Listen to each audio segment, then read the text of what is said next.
So I'm Bob, aka Dr. Robert. Hi, I'm Jim. I'm Jason. I'm Craig. We're the Purrs.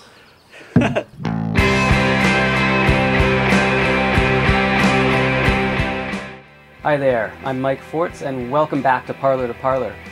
We're heading up to the Pacific Northwest this week, Seattle specifically. I hadn't met the Purrs or even seen one of their live shows prior to this interview, though I had reviewed their 2007 album, The Chemistry That Keeps Us Together, which was one of my top favorites of that year. We got the whole band together at lead guitarist Jason Milne's house for some drinks and some chit-chat, and despite the fact that I gave in to their tempting offer for a drink of bourbon, we still managed to make this interview happen. And to start, we took stock of the band's decade of time together, with changes of course, and talked about their new album, Amuse, Confuse, and More Bad News. I'm pretty happy about it. We put out some good work, and we're putting out some more, and we're having fun. That's all that matters, I guess. Yeah, that's pretty much all you can get out of it. I'm just sad I missed the first 9.5 years. Yes, Bob is new. Yeah, we go through a lot of rhythm guitar players. Every band has like a position that... Spinal Tap, combustible. Yeah, sort of thing. It's just the way it goes.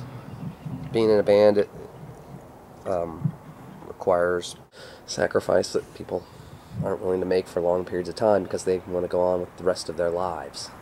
And we're just happy right where we at. Where we're at. We don't want to go pretty anywhere. Much, I don't know about these guys, but I pretty much just plan on doing this for a good long time.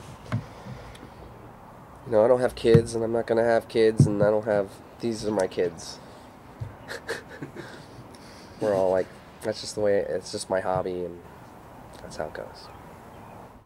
What are some of your favorite songs on the new album that you've been working on? Fear of Flying. I've been digging. Baby, I Want You Back. Yeah. They're all good. Yeah, I hate them all. Terrible songs. No. I've been hearing them a lot lately, so. My favorite one so far is the song called Feeling Fine. Got a board and a pedal and a knob and an old guitar. Making mistakes, well that's the breaks when you're a superstar. Yeah, we got a couple good druggy dirges on there, and There's definitely some songs that have some styles that I don't think we've really done yet that are kind of new for us. right. Acoustic, for example. That's the first time we've touched acoustic guitars. In terms of primary tracking. Yeah. Yeah, sometimes there's acoustic. We stick acoustics as like backup tracks on songs all the time. This is one where there's no electric guitars at all. Just sort of, which is a big step for us because we never did that before. Because we're a rock band. Lyrically, there's not as much overt suicide references in it, and There's only 2. yeah, and I'm trying to cut down. I think the themes are pretty much the same. I mean, I sing about the same things all the time. Being in a band, being drunk, the world sucks. Or I think those are the 3 major themes. Oh, and I like Summertime. That's in there quite a bit. So. I'm a sucker for a good downer song, and You Don't Look So Good off The Chemistry That Keeps Us Together still slays me with its blunt opening line. Nothing kills a buzz like a botched suicide. It can really ruin your day. Jim gives us some background on the painful real-life story that inspired this song.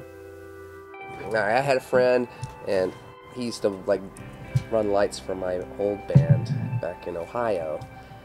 He was really great, and then he sort of went away.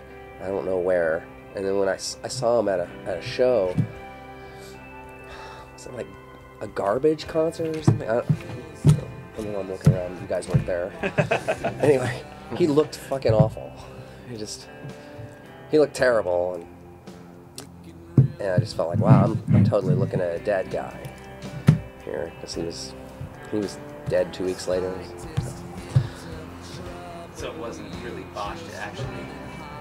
No, he really fucking died, yeah. That was weird. So I was just like, wow, that's weird. I totally thought I was looking at a dead guy, and it turns out... You were. I was, yeah. It was kind of weird, so... But like I felt like saying something to him at the time. Right? I was like, maybe you should get some help or something. But like I didn't say anything because I felt like it wasn't any of my business telling people how to live their lives and how to do stuff, and maybe telling people they should cut down on things. Or I felt like it wasn't my place to say something, even though he was totally my friend, and it's totally my place to say that, and I didn't say it. And that also begs the question, if you did, would he have even listened? Well, probably not, but I wouldn't have been sitting around for a while afterwards going, gee, could I seems like I could have at least said something. I didn't even say anything. And it just sort of, that's where it comes from. See, I'm just ruining the entire party here. Sorry. I'm depressed. It's really what happened. I'm sure lots of people say that. I mean, things like that happen to people all the time, right? I mean, like the coulda, woulda, shoulda stuff. Did you write it right after that happened, or was it a while? No, that's years. But that's what I was thinking of.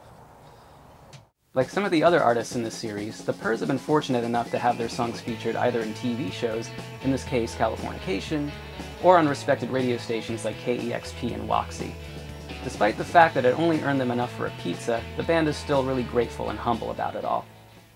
I felt really lucky that anybody wanted our songs at all, so I didn't sit around bickering about the money or royalties or all that crap. I don't really care. I was just psyched that somebody was interested. I mean, there's a lot of noise out there for people to choose from, and if they choose our song, that's awesome. That's the way I look at it. I mean, there's no reason on earth, really, that they should choose any one particular song over another. I mean, there's so many bands, there's so much music out there to be had. It's like a freaking tap, and water just comes out, except just little unsigned indie bands come out, It's like they're like raindrops. I mean, I was never able to really figure out why they latched onto it, or didn't. I felt we had way catchier songs that I thought would have worked better in little sitcoms and things, but they didn't even... I don't know, it's just weird. Whatever. I'll just shut up now. It's an interview. Shut up, Jim. I thought it was pretty good. I mean, we had gone from a label to putting out the last one ourselves again, and I think there was, the only support it really got was us, sending stuff around and promoting it ourselves and whatever. And KXP and Waxy both played it. They didn't play it as much as they did the one before, right? I mean, Dreams Our Stuff is made of. Yeah, they didn't play it as much as that one, but we aren't new by then. I'm still happy with what it received. Oh man, I was psyched. Yeah, I could never figure out again why they started playing it to begin with, but every single DJ there latched onto something and started playing it, and it just sort of fed on its own. That was cool. And now we get played on 2 radio stations, one of which doesn't even broadcast on the air anymore. So, yeah, I think Waxy's had their second resurrection.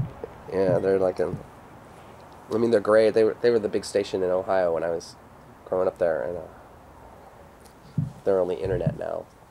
But I guess the internet's more relevant than airwaves anyway. So. Well, Jim, you might be right on that point, and you could have some viewers agreeing with you at this very moment, the ones who will be hearing songs from Amused, Confused, and More Bad News for the first time here at Pop Dose.